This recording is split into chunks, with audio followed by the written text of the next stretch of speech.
This is James Walker, and welcome to Real Talk, Real People.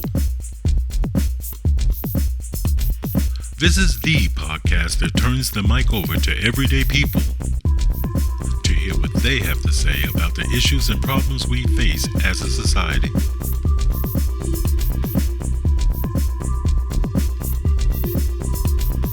Hello, folks. Thank you for joining us again. The conversation continues about black women and breast cancer. This is part 2 of that conversation. In part 1, we spoke with breast cancer survivor Lolita Bonilla Brooks. You know, breast cancer is a personal journey for women, and they need support from other women who understand the journey because they've been there. My guest today is Caprice Miller. She is the recording secretary from Sisters Journey, and that is a faith-based breast cancer support group based in New Haven, and it was founded in 1999 by the late Linda White Epps, herself a Hamden resident. And Caprice is here to talk a little bit about Sisters Journey and how they support and help black women deal with this terrible disease. So Sisters Journey is a faith-based organization, nonprofit organization that was formed in 1999. It was actually started by Linda White Epps, who was a breast cancer survivor for over 12 years herself. So since she has passed on, her daughter, Dawn White Bracy, has become the president of Sisters Journey. So what we do is we support women. We have our monthly support groups that we get together, and we basically support them through breast cancer. We share the knowledge. We educate them on places that they can go and let them know exactly how, the breast cancer is found. So this year, unfortunately, because of the pandemic, we usually have a yearly pink tea where we gather like 500 or more women to celebrate the 12 survivors. So we have 12 survivors of every year, one for each month. Now, let me make sure I understand that. You celebrate 12 survivors each year, one for each month? Correct. And Okay. we have a calendar, yes. And how do you celebrate them with this pink tea? What happens at the pink tea? So at the pink tea, we form a calendar. In the calendar, each woman who has that month, we post them in the calendar. We allow them to share their story with the public. It's typed up in the calendar, and also at the pink tea, they're able to go on stage and tell their story in front of their family members and friends. It's a huge banquet that's normally done at the casino or a venue that can take 500 to 1,000 people. And I know what you do, but how does that help women who have breast cancer? How do you share their journey and make them feel more comfortable when dealing with this disease? Well, what we do is we spread information about the advantages of early detection. Most breast cancer patients can live a lot longer and fruitful lives if the cancer is discovered early. So the ones who unfortunately have been stricken by breast cancer, we have monthly meetings. And at our monthly meetings, we allow the women to share their stories with other women who are also suffering from breast cancer. Those meetings are every third Tuesday at St. Luke's Church.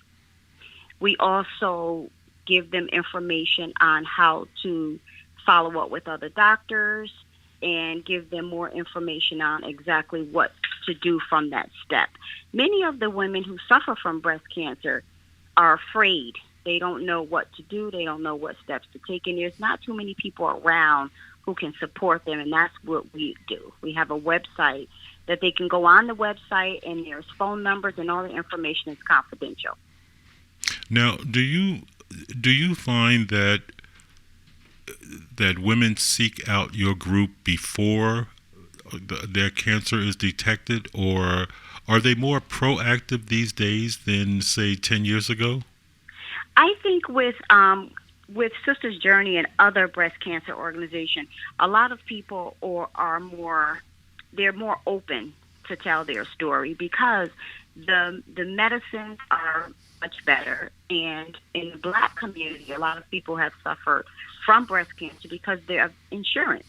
There's a lack of insurance, and people are afraid to go to the doctors, not knowing if they're going to have to pay for it. Now with the insurance, we have more options in the insurance world, so people are able to go to the doctors and find out more information. And do you think that the rate of death amongst Black women from breast cancer is because they don't seek out treatment early enough? Do you think there's enough information out there, I guess is what I'm asking. Is there enough information out there to get Black women into doctors' offices and checking this stuff out as early as, say, age 21? What would be the... Most certainly. The information is out there. The clinics are out there. We just have to get our women there. We just have to get them there, because when you start with the age from 18 years old, that's when they should start examining their breasts once a month. We encourage all women to get annual mammograms. So that's what we need to encourage them to do. Why do you think Black women, it can't just be a matter of insurance, or is it? Is it just a matter of insurance, or is it a matter of just not enough importance is put on the information that they're getting? For the most part, it's insurance. A lot of people don't have the insurance to do it in some of the low-income neighborhoods. And not only that, like you said, the other thing is the knowledge. The information is there. Unfortunately, it's not widely available for our Black community to know where to find it. So we need to find a way to make it easier for them to find the information they need. And what would you recommend? What would you recommend as an easier way, through maybe the churches or through... I'm really not sure. What would be a better way to get that information out to Black women? I think we need to have more people going out into the communities. We need to have more events. We have a lot of things going on in the Black community where, we're broadcasting unimportant things. Things like breast cancer and ovarian cancer and things like that is very important to our women especially. And we just need to get the information out. We need to have more pamphlets printed, more news article printed. It needs to be mentioned more on our talk shows. There are so many things that our Black people do every day, such as watch TV. You very seldomly hear them talk about breast cancer on TV other than October. Right. That is very true. And I think that's the problem. It's not just breast cancer. There are a lot of things that, we associate with months, and once that month is over, we tend to forget about it until the following year. And that is correct. And I know that I just found out in researching this that a man that I very much admire, in fact, Greg Johnson, who put me in touch with you. I did not know his wife had passed away from that. And I know Greg, I really believe he's a very decent man. And when you hear, that, someone that he cared about suffered and left this earth in that manner, it's a really sobering thing, because there are so many Black women who are suffering from this, and we don't seem to recognize that. That's correct. And she did not pass from breast cancer. However, his ex-wife did have cancer. So, like we said, it's not just breast cancer. It's cancers in general, especially the cancers that the women suffer from: cervical cancer, ovarian cancer, breast cancer. A lot of our women suffer from that, and it's just late detection. We need to have early detection for these things. You're listening to Real Talk, Real People, the podcast that turns the mic over to everyday people.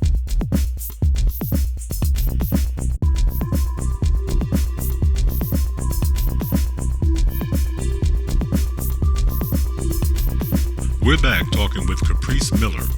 She is the recording secretary from Sisters Journey, which is a New Haven faith-based breast cancer support group.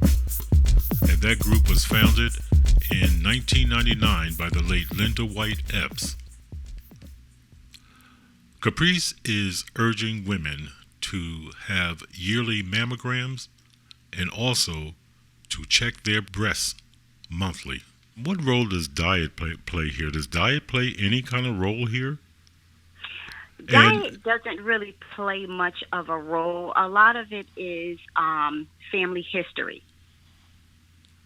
And what do you hear from the women that you speak with? Are they aware of their family history when it comes to breast cancer, or they're not?